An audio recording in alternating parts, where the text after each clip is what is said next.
Sisteme în miniatură și super monitoare 4K pentru a-ți spori productivitatea și, de ce nu, creativitatea. Bine v-am regăsit pe canalul nostru de YouTube, unde astăzi vom vorbi despre un mini PC de la Asus și un monitor 4K ce poate să reproducă culorile foarte bine, și de aceea am spus productivitate sau creativitate.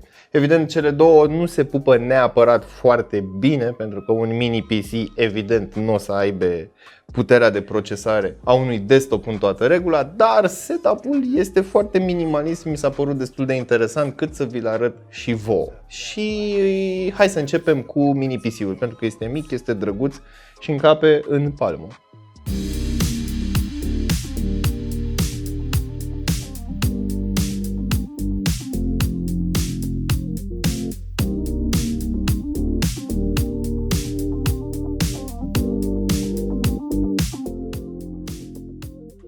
Cam așa arată acest sistem în miniatură.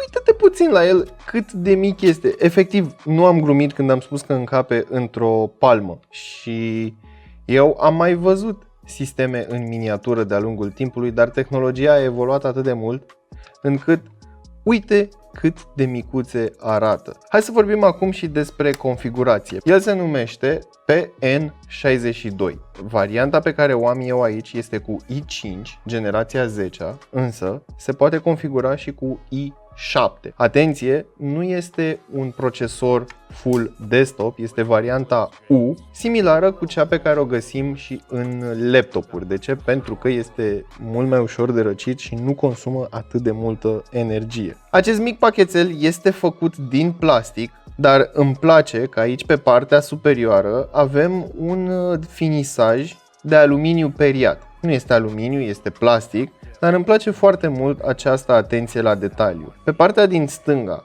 dreapta și la baza cutiuței avem aerisirea, iar evident în partea din spate mai avem o grilă pentru aerisire și porturile. Hai să vorbim prima oară despre conectivitatea acestei mici cutiuțe. Combo jack, o mufă USB 3.2 generația 2 Type-C, una bucată USB 3.2 Gen 1, butonul de power, receiver infraroșu, da, ați auzit bine, acesta este un receiver pentru infraroșu, și una bucată slot pentru card micro SD.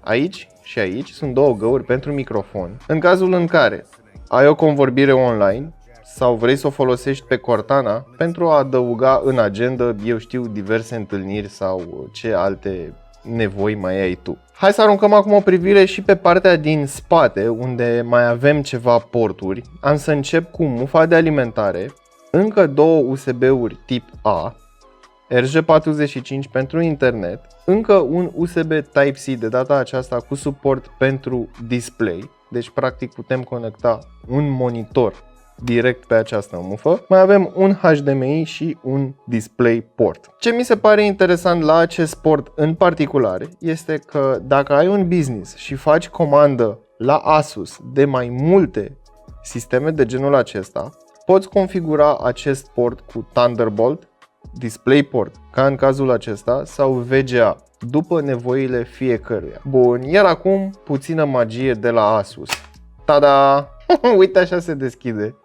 Dacă îți vine să crezi, aici înăuntru este loc pentru un SSD de 2,5 în toată regula. Acest SSD se prinde pe capac și capacul îl pui, uite, așa, l-ai împins și cu asta basta. Hai să vedem și ce e înăuntru, dacă tot am deschis capacul. Un port pentru RAM este deja ocupat, însă îl poți configura dual channel până la 64 de GB. Este un DDR4 de 2666 de Hz. Aici avem un Kingston, acesta în particular este un Kingston A400 de 128 de GB cu mufă M2. Și cam atât. În orice caz, mi se pare foarte interesant că toate aceste componente sunt înghesuite în această cutiuță mică. Capacul este asigurat cu 4 șuruburi pe care eu le-am desfăcut înainte ca să pot să vă arăt ce se află în interiorul carcasei. Cam astea ar fi detaliile de suprafață ale acestui sistem. Evident, o să pun în descriere un link către pagina oficială a produsului și, bineînțeles, un link către monitorul din spate, pentru că vom vorbi și despre acela. Dar, până atunci, hai să-l conectăm și să vedem despre ce este vorba cu ecranul. Asus ProArt PA279CV este un monitor de 27 de inci cu o rezoluție 4K destinat creatorilor de conținut. Apreciez foarte mult că Asus și-a dat silința să includă câteva elemente de design chiar și pe spatele monitorului, acolo unde nu te uiți foarte des. Ca și limbaj de design, Asus folosește un stil modern, adică bezeluri minimaliste pe laterale și în partea de sus, iar în partea de jos avem inclusiv o riglă gradată. Avem o montură tip VESA standard în care putem monta ori piciorul inclus, ori un suport sau stativ pentru birou, ceea ce îmi place foarte mult. Pe partea de porturi avem așa: portul de alimentare, butonul on-off, două bucăți HDMI, DisplayPort, USB Type-C și îmi place foarte mult că de desubt îmi spune voltajul și amperajul, adică 20 de volți, respectiv 3,25 amperi. Mufă pentru căști, iar aici avem 4 porturi USB tip A, 5 volți 0,9 amperi pe cele orientate către jos și 5 volți 1,5 amperi pe cele orientate către laterală. Hai să vă arăt cât de ușor se prinde și stativul. Îl pui așa pe partea din spate, îl poziționezi frumos, apeși acest buton și gata, asta e tot. Acum monitorul este securizat. Să zicem că ești o persoană ca mine care nu are desktop și folosește un laptop. Majoritatea laptopurilor moderne suportă DisplayPort pe mufa USB Type-C. Și în cazul acestui mini PC avem exact aceeași mufă. Și să spunem că iei laptopul, te duci, îți faci treaba undeva și te întorci acasă să îți continui munca. În loc să conectezi zeci de mii de cabluri la laptop, poți conecta pur și simplu un simplu cablu la unitatea ta, iar perifericele le poți conecta direct în monitor. Ceea ce înseamnă că nu mai trebuie să stai să mufezi și să demufezi de fiecare dată când ai nevoie să iei laptopul cu tine. Mi se pare foarte interesant, dar atenție, nu este recomandat pentru gaming, pentru că există posibilitatea să ai input lag. În schimb, cât timp faci browsing sau editezi o fotografie, nu vei simți diferența între mufa conectată la monitor sau mufa conectată direct în unitate. În schimb, dacă ai un dispozitiv cum ar fi un telefon mobil ce suportă output video pe mufa USB Type-C a lui, poți să folosești mouse-ul și tastatura să navighezi prin interfață sau în modul desktop dacă are mod desktop dedicat.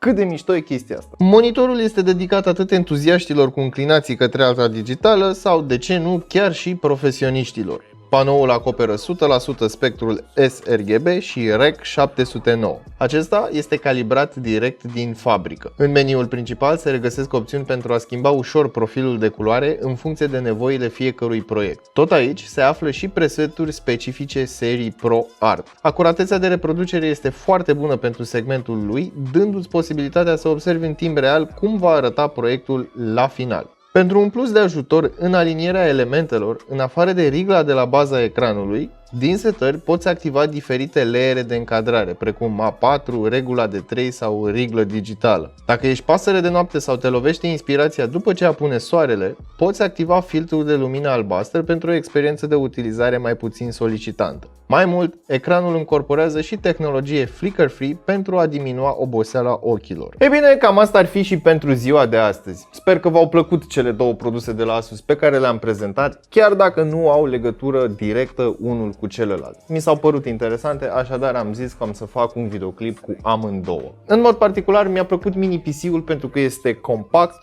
versatil, ușor de servisat și ușor de implementat în mai multe scenarii.